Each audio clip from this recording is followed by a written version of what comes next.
तो क्या हाल है दोस्तों, सबसे पहले सबको जय श्री राम। तो भाई इस वीकेंड सैटरडे को प्रीमियर लीग का एक बहुत एक्साइटिंग मैच हुआ मैनचेस्टर सिटी और टॉटनहम हॉटस्पर के बीच। और ये दोनों टीमें रिस्पेक्टिवली बहुत बढ़िया फुटबॉल खेला उन्होंने अपने पहले डेब्यू मैच में, जहां पर टॉटनहम ने 3-0 से बर्नली को हराया और मैनचेस्टर सिटी ने भाई वॉल्स को 4-0 से हराया। तो दोनों भाई अपनी परफॉर्मेंस लेकर आई थी, लेकिन वीकेंड में मैनचेस्टर सिटी को बहुत मुंह की खानी पड़ी और टॉटनहम हॉटस्पर ने उनको 2-0 से हरा दिया।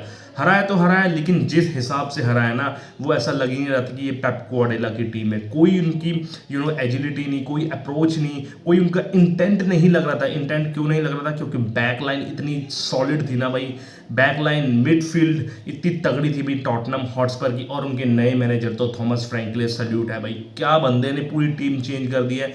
मैं बताना चाहूँगा कि पिछले सीजन्स में टॉटनहम हॉटस्पर अच्छा खेलती थी, लेकिन भाई वो इतना हाई लाइन खेलती थी, डिसिप्लिन नहीं होता था, जिसकी वजह से उनके दूसरे हाफ में प्लेयर आकर गोल कर देते थे। लेकिन भाई इस सीजन जब भी उन्होंने 2 मैच खेले हैं, दोनों मैचों में भाई क्लीन शीट रही है। पहले मैच में बर्नली को 3-0 से हराया, वहां भी क्लीन शीट, और यहाँ भी भाई क्लीन शीट उन्होंने मैनचेस्टर सिटी के खिलाफ दर्ज की। और बहुत ही तगड़ा डिसिप्लिन और सॉलिड खेले भाई। बैक लाइन के लिए तो हैट्स ऑफ है भाई, चाहे क्रिश्चियन रोमेरो हो, चाहे वनडे वन हो, बहुत बढ़िया खेले। और मिडफील्डर भाई बेंटकॉर, सार, बहुत ही तगड़ा। बेंटकॉर हो चाहे सार हो, लगभग क्लोज टू परफेक्शन खेले भाई ये। और मैनचेस्टर सिटी के फॉरवर्ड को, चाहे आप अर्लिंग हलांड हो, मार्मुश हो, बॉब हो, इनको कोई चांस ही नहीं दिया, बांध के रख दिया। हालांकि पहले 15 से 20 मिनट थोड़ा मैनचेस्टर सिटी का पलड़ा भारी रहा, जहां पर मार्मुश ने भाई 3 इंपॉर्टेंट चांस मिले भाई, मार्मुश ने को 3 में से भाई 1 तो कन्वर्ट करना चाहिए था, और वो दूसरा वाला भाई बहुत तगड़ा रोका टॉटनहम के गोलकीपर ने भाई, वो तो बहुत तगड़ा रोका उन्होंने। वहां पर मार्मुश को 100% गोल करना चाहिए था, क्योंकि वो गोलकीपर से 1-2-1 थे भाई, वहां पर थोड़ा सा फ्लिक करते तो वो गोल हो जाता। लेकिन यहाँ पर मार्मुश की गलती।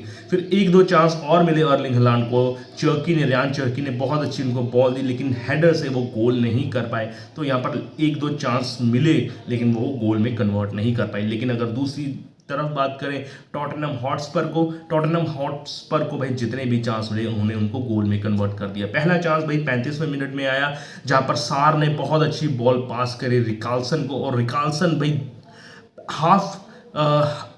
हाफ लाइन से भी दौड़ते दौड़ते बहुत अच्छी दी, क्रॉस दी एक तरीके से ब्राइंडन जॉनसन को, और वहां पर सीधा एक पास में गोल कर दिया। और फिर वो 1-0 से आगे हुए 35 मिनट में। फिर उसके बाद 10 मिनट बाद 44 मिनट 45 मिनट में, जस्ट हाफ टाइम से पहले दोबारा से भाई जेम्स ट्रैफर्ड से बहुत बड़ी गलती हो गई, और पालिनियो ने क्या बढ़िया खेला। वहाँ पर मेंशन करना चाहूँगा मैं, वहाँ पर पालिनियो भी हैं जो मिडफील्डर में साथ निभाया, उन्होंने बहुत बढ़िया साथ निभाया उन्होंने मिडफील्डर में बेंटकॉर का।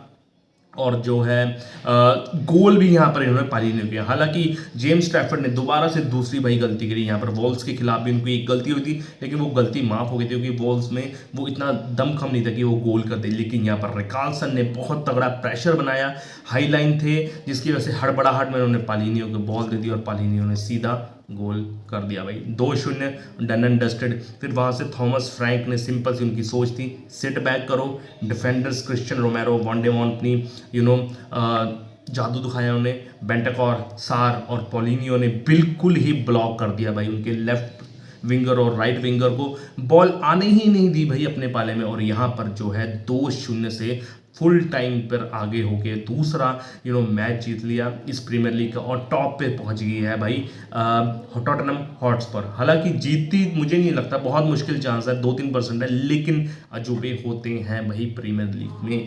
अगर वहाँ मैनचेस्टर सिटी की बात करें तो एक प्लेयर की सबसे बड़ी कमी खल रही है, वो है भाई इनके लेजेंड केविन डी ब्रुयने की। भाई केडीबी जिस तरह की बॉलें फेंकता था ना, वो बॉलें डालता था बर्नार्डो सिल्वा को हो, चाहे जैक ग्रिलिश को हो, चाहे अर्लिंग हलांड को, उनसे बेहतर कोई प्लेयर नहीं हो सकता। मैनचेस्टर सिटी के मिडफील्ड की बात करें तो वहां पर कमी खेल रही है। हालांकि पहले मैच में रियान चर्की और जॉनी राइंडर्स बहुत बढ़िया खेले थे, लेकिन अभी उनकी टीम जेल हो रही है यार। नए लीग से आ रखे हैं वो, तो थोड़ा पेप गार्डियोला के मैनेजमेंट में आने से उनको थोड़ा सा जेल होने में टाइम लगेगा भाई, थोड़ा टाइम देना पड़ेगा हमें मैनचेस्टर सिटी को। लेकिन 100% कमी खल दी है केडीबी की।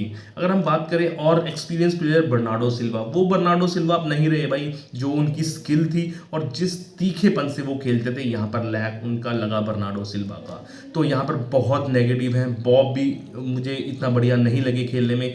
रॉड्री हालांकि 70वें मिनट में खेलने आए तो बहुत कुछ हो गया था यार, रॉड्री और फिल फॉर्डन 70वें मिनट में आए खेलने, लेकिन तब जो बात बहुत आगे तक पहुंच गई थी। तो भाई बहुत खराब ये मैच रहा। हालांकि टॉटनहम हॉटस्पर ने पिछले साल भी, यानी कि पिछले सीजन में भी 4-0 से हराया था मैनचेस्टर सिटी को। उनका परफॉर्मेंस भाई अच्छा रहता है और वो भी खेल रहे थे भाई इतिहाद में, अपने घर में।